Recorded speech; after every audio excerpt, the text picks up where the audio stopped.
जळगावमध्ये दरोडेखोरांची टोळी जेरबंद, 20 लाख कॅश, 300 ग्रॅम सोनं, 2.5 किलो चांदी आणि प्राण्यांचं कातडे जप्त. 5 गावांवर पहाटे छापा. जळगाव पोलिसांनी मुक्ताईनगर परिसरात केलेल्या कारवाईत पैसे जप्त करण्यात आले.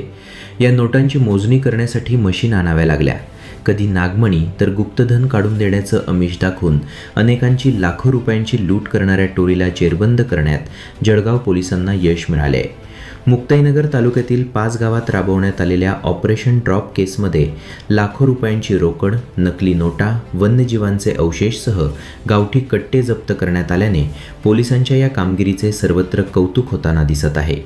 जळगाव जिल्ह्यातील मुक्ताईनगर, हलखेडा, मधापुरी, लालगोटा, जोधनखेडा, चारठाणा या गावात मध्यरात्रीच्या सुमारास मोठ्या फौजफाट्यासह ही कारवाई करण्यात आली.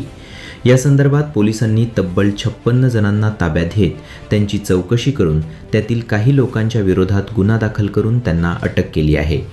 सोशल मीडियाच्या माध्यमातून गुप्तधन काढून देण्याच्या बहाण्यासह पैसे दाम दुप्पट करून देण्याचे आमिष देऊन देशभरामधील नागरिकांना आमिष देऊन त्यांना या परिसरात बोलावले जात असे. दुर्गम भागात आल्यावर त्यांच्यावर दरोडा घालून मारहाण करत बंदुकीचा धाक दाखवत त्यांच्याकडील रोख रक्कम लुटली जात असे. अशा स्वरूपातील अनेक तक्रारी पोलिसांच्याकडे होत्या. वाढत्या तक्रारीची गंभीर दखल घेत पोलीस अधीक्षक श्रीकांत धिवरे यांनी या भागात ऑपरेशन ड्रॉप केस राबवण्याचा निर्णय घेतला आणि त्यामध्ये ही मोठी कारवाई करण्यात आली आहे. गेल्या अनेक वर्षांपासून राजरोस सुरू असलेल्या या टोळीवर पोलिसांची ही एवढ्या प्रमाणातील पहिलीच मोठी कारवाई करण्यात आल्याने या परिसरातील गुन्हेगारांचे धाबे दणाणले आहे.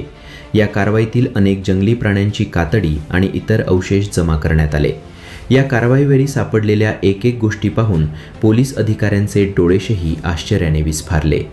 Bureau report, Star TV 9, Muktainagar, Jalgaon.